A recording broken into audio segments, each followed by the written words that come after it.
Okay, cool. Hey, everybody. Jimmy from Superpath here today with Micah Bongberg. You're the VP of Commercialization at Avive. You're hiring for communications role, which we'll talk about specifically. But first, Micah, could you just introduce yourself and then tell us a little bit about Avive as well? Yeah, you got it. So I have spent my career in the AED defibrillator industry. Had a business in San Francisco that was a successful distributor of AEDs. We ended up selling that to the world's largest distributor of AEDs through a series of investments and acquisitions. I became the CEO of the world's largest distributor of AEDs. So I relocated from California to north central Wisconsin, where they were headquartered, ran that for several years. And in my capacity as the CEO, I met these co-founders who were these young guys back in 2017, still in college, and had built a next generation defibrillator. And I'll describe kind of what that is and why it's different than maybe some other products folks are aware of. But they had built this device, and it truly is fundamentally different, a game-changing technology.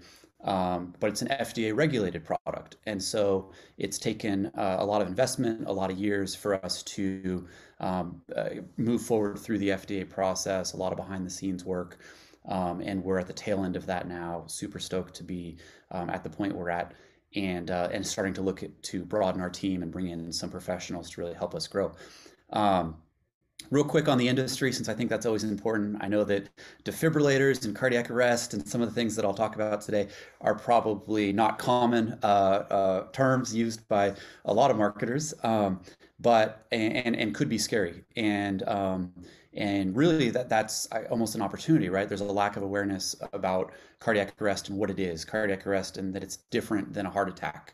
There's 350,000 people in America alone that die every year of cardiac arrest. Oh, wow. So 10 times as many people as breast cancer, right? And so breast cancer we're familiar with and we know about, but cardiac arrest, a lot of people have the stigma of an unhealthy person, perhaps a smoker who's overweight, and they have a heart attack. Well, a heart attack can lead to cardiac arrest, but cardiac arrest also impacts tens of thousands of kids, adolescents every year, athletes, people who are in perfect shape. I know you're a runner, Jimmy, not to throw this out at you at all, but a lot of times people don't realize that they have a congenital heart defect until they start exerting themselves.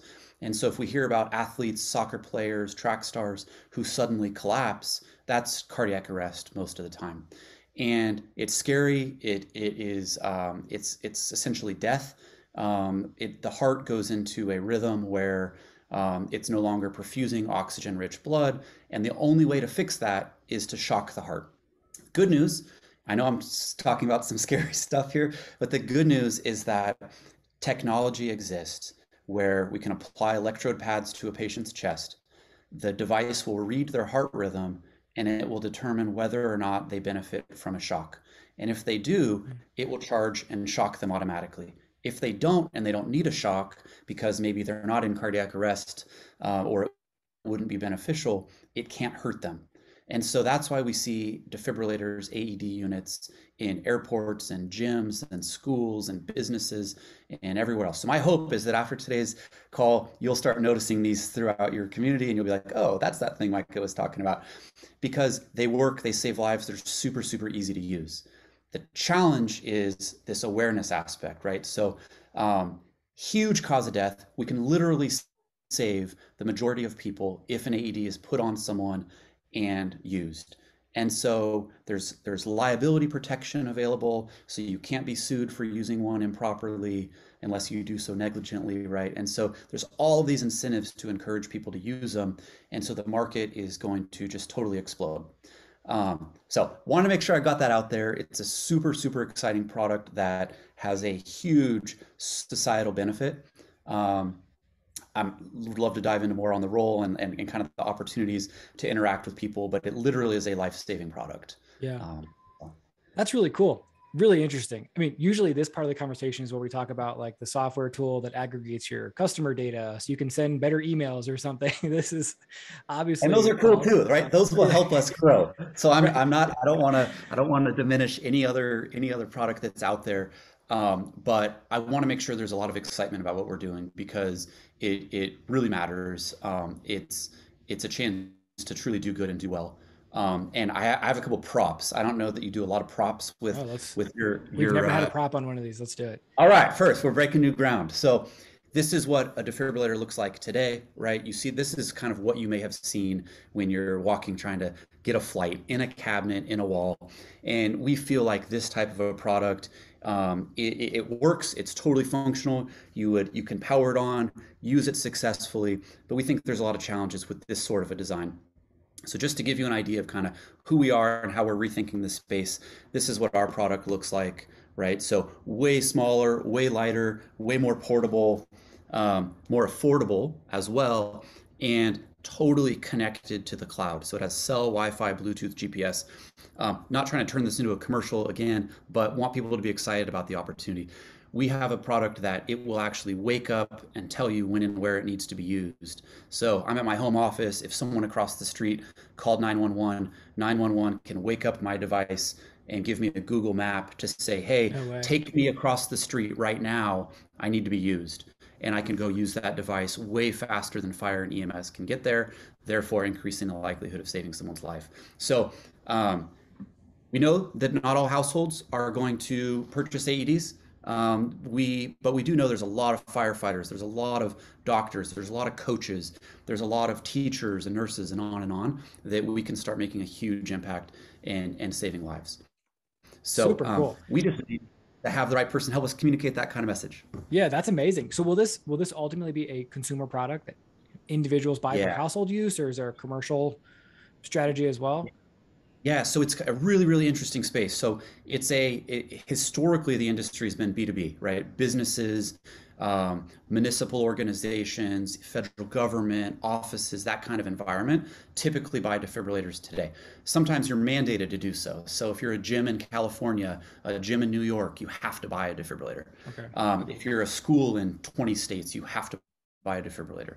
So there's certain industries that have to do this, but very few AEDs are sold to a consumer, to a residential setting, which is where about 70 to 80% of cardiac arrests occur. And so we hope that we can start being the first to get into that B2C space at scale and start saving lives in the area where cardiac arrest happens the majority of the time. So we're going to get traditional buyers, traditional market, but we think we can expand it as well. Got it. Okay, cool. So maybe let's talk a little bit about the role specifically, because this person has their work cut out for them, but I would imagine that there's one, mission driven. That's big. That's really important as you go into a content or communications role, to have a story baked in to tell, and to sort of that sort of trickles down into every little thing that you do. So that's one key point. I guess I am curious, like, how are you thinking about this role? Like the title of the role is content and communications marketing manager. Who is this person? Like, what will they be Yeah, charged with doing? and there's a lot of diverse skills that you'll see that are in the job description as well. We've done a really good job to date of taking advantage of long form content and attracting a lot of eyeballs and visitors to our website. We want to continue that. We think that there are real great opportunities for storytelling and case studies and interviews to bring in that inbound traffic that's going to really help us grow. So that's a kind of a no-brainer, easy win opportunity for us. But if you think about and you kind of dive and peel back some of these case study examples, we're talking to survivors. We need to have someone who has a high level of compassion, who can interview perhaps a parent who lost a child. But we want to take that and try to turn that into an uplifting story if possible. So we want to be seen as like a solution to solving an important problem, a group that is really positive, not talking about death and a scary, here's why you need our product, right? We want to be someone who can kind of be the bright spot of the fact that everyday people can be heroes. We need someone who's super creative, who's willing to come in and teach us through their own experience ways of growing and tapping into some audiences as well. We don't have all the answers. We're humble learners. We know that we will benefit from growing our team and bringing in new levels of experience. And so if someone has ideas that they've used in their career to bring in traffic or to tap into social audiences in different ways, we want to learn from that. And so we need to kind of open up those opportunities as well. This is the first hire for us in this kind of a role.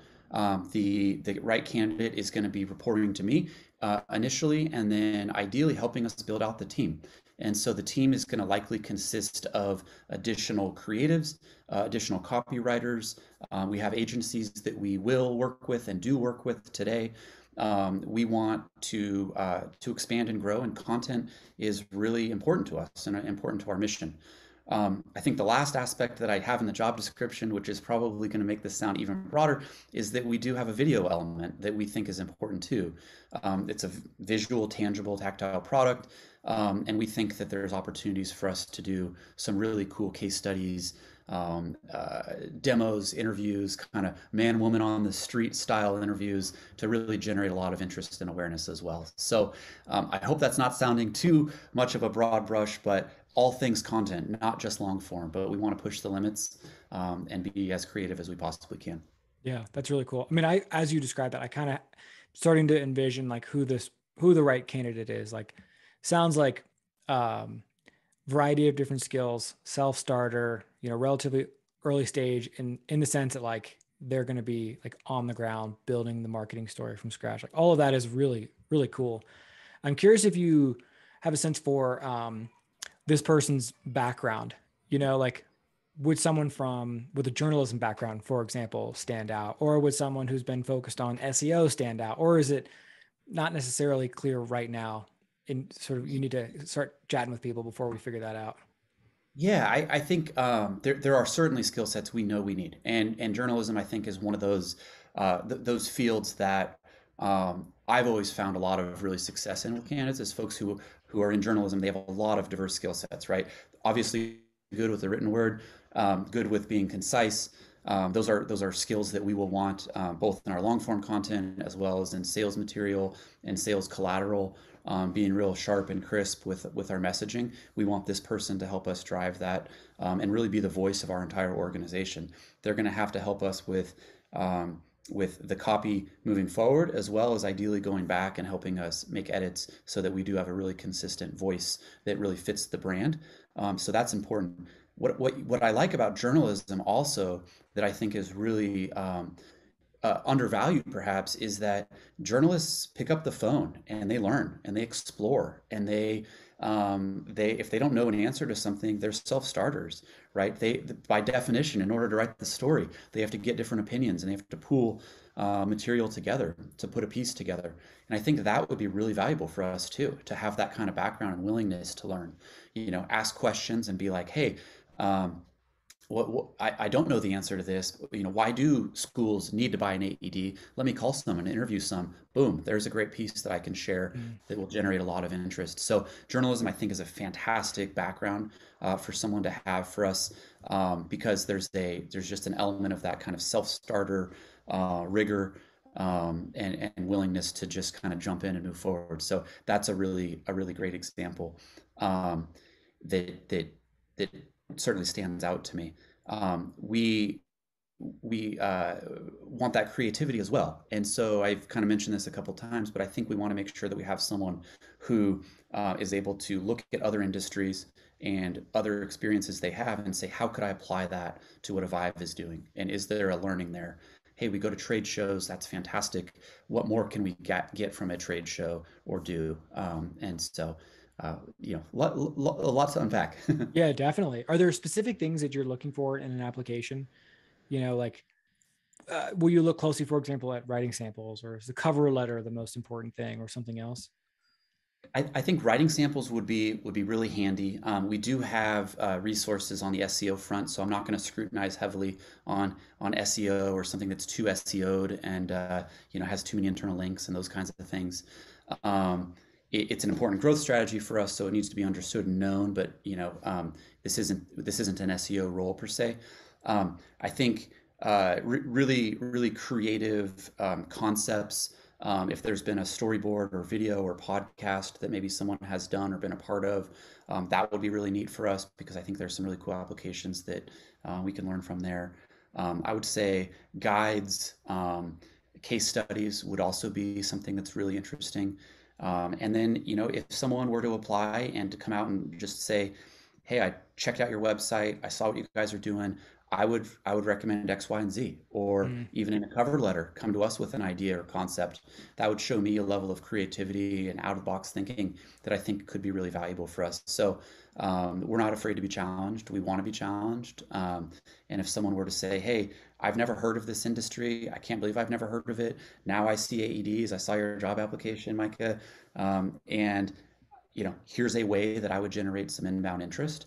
That type of a resume application background, I think, would be most appealing. I love it. I love it.